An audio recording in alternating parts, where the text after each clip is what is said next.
حضرت عبداللہ بن عباس رضی اللہ عنہ سے روایت ہے، اللہ کے رسول گرامی جناب محمد کریم صلی اللہ علیہ وآلہ وسلم جب معراج پر گئے، وہاں جنت کی سیر کر رہے تھے کہ آپ نے بڑی عمدہ خوشبو محسوس کی۔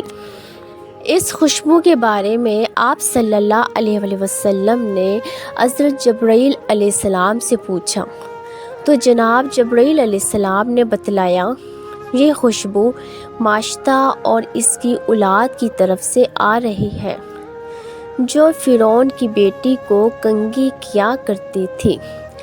جو حضرت جبرائیل علیہ السلام نے اللہ کے رسول صلی اللہ علیہ وآلہ وسلم کو جنت کی سیر کرواتے ہوئے اس وقت بتلایا جب اللہ کے رسول صلی اللہ علیہ وآلہ وسلم نے حضرت جبرائیل علیہ السلام سے پوچھا کہ خوشبو تو آ رہی ہے اور یہ ماشطہ کے اعلی مقام کی دلیل ہے، مگر ماشطہ ہی کو یہ اعلیٰ مقام ملا کس طرح؟ حضرت جبرائیل علیہ السلام نے بتلایا کہ ایک دفعہ کا ذکر ہے کہ ماشطہ فرعون کی بیٹی کے سر میں کنگھی کر رہی تھی کہ کرتے کرتے کنگھی ماشطہ کے ہاتھ سے گر گئی۔ جو ہی کنگھی گری، ماشطہ کی زبان سے بے ساختہ نکلا بسم اللہ، اور ساتھ ہی کنگھی کو پکڑ لیا۔ فرعون کی بیٹی کے لیے یہ ایک انوکھا اور نیا جملہ تھا، لہٰذا اس نے فوراً پوچھا، یہ جو اللہ ہے کیا یہ میرا ہی باپ ہے کہ جس کا نام لے کر تم نے کنگھی کو اٹھایا ہے؟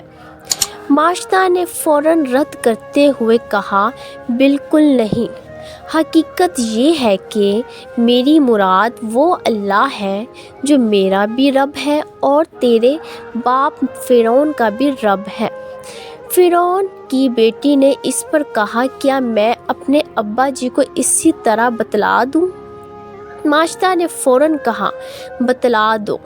چنانچہ بیٹی نے اپنے باپ فرعون کو یہ سارا واقعہ بتلا دیا۔ فرعون نے ماشطہ کو طلب کر لیا۔ وہ جب حاضر ہو گئی تو فرعون نے ماشطہ کو مخاطب کر کے کہا، کیا میرے علاوہ بھی تیرا کوئی رب ہے؟ ماشطہ نے جواب دیا، جی ہاں، میرا رب اور تیرا رب اللہ ہے۔ قائرین کرام، بس پھر کیا تھا؟ فرعون آگ بگولا ہو گیا اور اس قدر غضب میں آیا کہ حضرت جبرائیل علیہ السلام کے بتلانے کے مطابق اس نے تانبے کا ایک بہت بڑا برتن لانے کا حکم دیا۔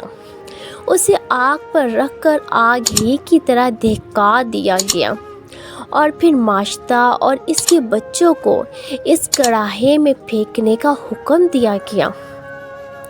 اس دوران ماشطہ ہی فرعون سے مخاطب ہوئی اور کہا، میری ایک خواہش ہے۔ فرعون نے پوچھا، کیا خواہش ہے؟ ماشطہ نے کہا، خواہش یہ ہے کہ میری اور میرے بچوں کی ہڈیوں کو ایک بڑے کپڑے میں جمع کیا جائے اور دفن کر دیا جائے۔ فرعون نے کہا، تمہاری اس خواہش کو پورا کرنا ہمارا ذمہ رہا۔ اس کے بعد حضرت ماشطہ جن کے بچوں کو ایک ایک کر کے آگ کے کڑاہے میں پھینکنے کا فرعون نے حکم دیا، چنانچہ ایک ایک کر کے ماشطہ کے بچوں کو پھینکا گیا۔ جب آخر میں شیر خواب بچہ رہ گیا تو اس وقت ماشطہ اپنے بچے کی وجہ سے بس و پیش کرنے لگی۔ بچہ فوراً بولا، امی جان کود جاؤ، دنیا کی تکلیف آخرت کے عذاب کے مقابلے میں بہت ہلکی ہے۔ چنانچہ ماشطہ نے چھلانگ لگا دی۔ کڑاہے کا تیل ابلتے ہوئے جوش مار رہا ہے۔ ماشطہ کو بچوں سمیت ایک لائن میں کھڑا کیا گیا ہے۔ فرعون خود موجود ہے۔ حضرت ماشطہ کو ماں کی ممتا کو تکلیف دینے کے لیے اس کے دل کو تیل والے کڑاہے میں جلانے سے پہلے ہی جلا دیا جاتا ہے۔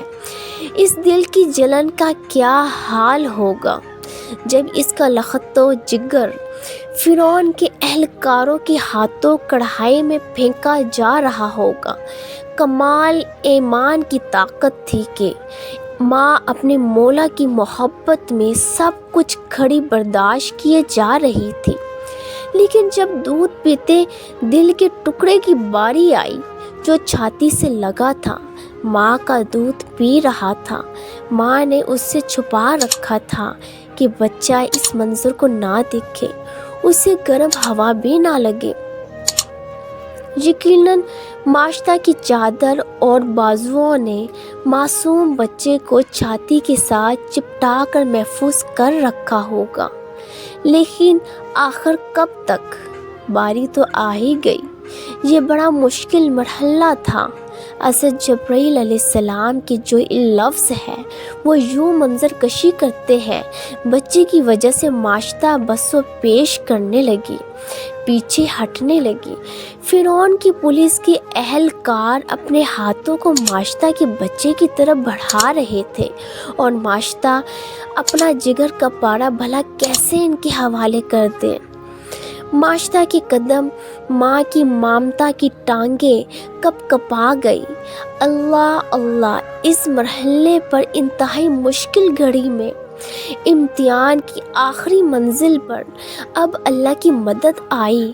بچے کو بولنے کی طاقت ملی اور بچے نے کہا، اے ماں، یہ وقت سوچنے کا نہیں ہے، سوچنا چھوڑ دے، بس جلدی کر، کڑھائی میں کود جا، چھلانگ لگا دے۔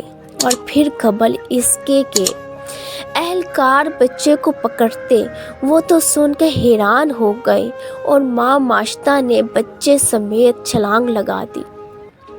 جی ہاں، چھلانگ لگا دی، اور اگلے ہی لمحے یہ پورا خاندان جنت الفردوس میں تھا، اللہ کی مہمان نوازی کے مزے لے رہا تھا۔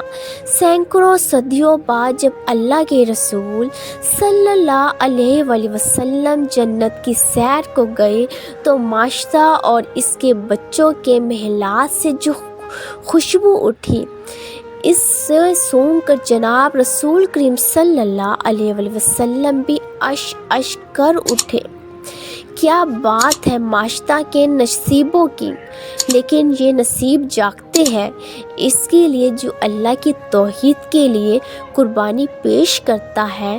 توحید کے لیے قربانی پیش کرنے والا ہی ولی ہوتا ہے۔